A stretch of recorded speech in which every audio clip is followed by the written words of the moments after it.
Driving the MC4 is a remarkably similar experience to driving this boat's older sister, the MC5. And the thing that stands out most about driving this boat is just how smooth it is to drive. It's got IPS 500 engines, which means a pair of Volvo Pentas D6 370s, and the performance and ride are, as I said, very similar to the big boat in that you get up to about 30 knots as your top speed, which isn't blistering, but the boat feels so comfortable and so refined in the mid-20s that really you don't mind that you haven't got that extra little turn of pace. At 25 knots, we've got the door open at the moment, so it's a little bit louder than it would be if you were cruising. But it's just so quiet and comfortable and refined, and given it's a very, very calm day today here off Palma, but despite that, you can just tell that this is a boat that's going to go through the water nice and comfortably, even when the chop does kick up a bit. One slightly interesting feature about the way this boat drives is that in the mid-20s, 25 knots, and about sort of 3,000 RPM, I've got the trim tabs up at the moment. If I put down full tab on the Lenco trim tabs, you actually get an increase in speed, which goes against what you'd think would happen normally. And we've actually gained about a knot of speed there. And the guys on board explain that as being the fact that because of the hull shape, it, putting the tabs down puts the sharpest part of the hull into the water, starts slicing through even more cleanly, and you get an increase in speed.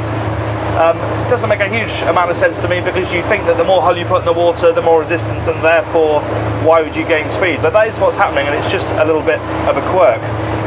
Other handling characteristics, well, it's IPS. The steering is incredibly light. You can wheel it around with one finger, as you would expect.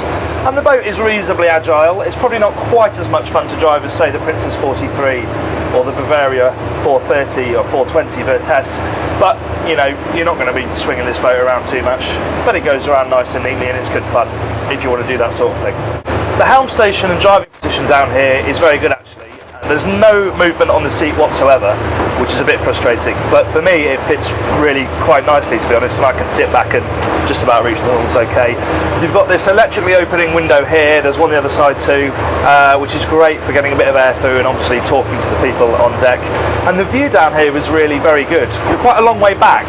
The helm is about amidships actually, so you have a lot of dashboard ahead of you, but actually the view out is really good. Thick mullions, but that's sort of part and parcel of the design. But the one-piece windscreen is nice and clear, and really you don't need any trim tab at all to have a nice clear view of the horizon. The MC4 is a scaled down version of the MC5, and nowhere is that more evident than up here on the flybridge, where the layout is exactly the same. It's just that everything is a little bit smaller. So you still get things like exactly the same floating helm. You have this really funky Besanzoni seat, which actually works a little bit better on this boat because it's a bit closer to the helm. And then you have all the typical stuff that you're going to find on a wet bar, on a flybridge on a boat of this size: wet bar, cockpit griddle. Quite a nice touch here is that you have recycling bins up here, meaning you don't have to have a plastic bag flapping around up here to put your rubbish in.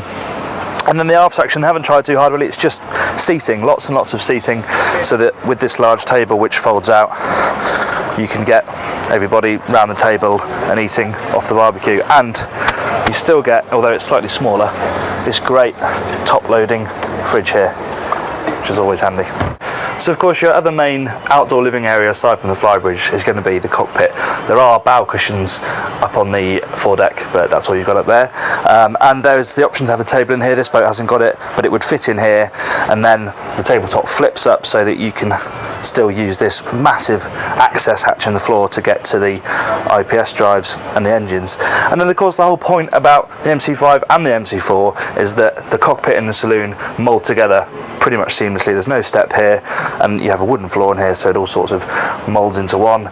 And the galley and things like the fridge are in the perfect space to serve both sections, and in fact there's another larger top opening fridge just in the cabinets here on the side. And the other thing to note about the interior of this boat is that, as with the MC5, it's the use of the materials that's really impressive. So you have nice leather on top of the table here, and you have this really nice rubber paint that they use, which is on the galley countertop, on the helm, and even down to the little leather door handles which you see come down from not only the MC5 but also the Monte Carlo yachts range. So it all just feels really classy and grown up for what is essentially a 45-foot boat. I know I shouldn't derive so much pleasure from it, but there you go, I must be a big fan of gimmicks. but I really like the way the tap hides away like this underneath the board here, and then obviously it hovers directly above the sink. There are more treats in store downstairs where the owners are treated to a full beam master cabin, and yes, there's lots of changing of levels on the floor, and there's not brilliant amounts of headroom over the bed, and down the other side you actually have to crawl into bed. But that doesn't change the fact that on this boat, which is 45 feet long, you have a full beam cabin with its own bathroom. It's a real nice extra touch of luxury. Forward, guests have a pretty standard VIP cabin with a double bed and decent storage, but they also get their own bathroom.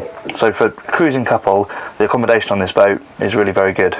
So there you have it, the Monte Carlo 4, and it's really nice to have something that's just a little bit different in this section of the market. Is it as beautifully finished and made as a Princess 43?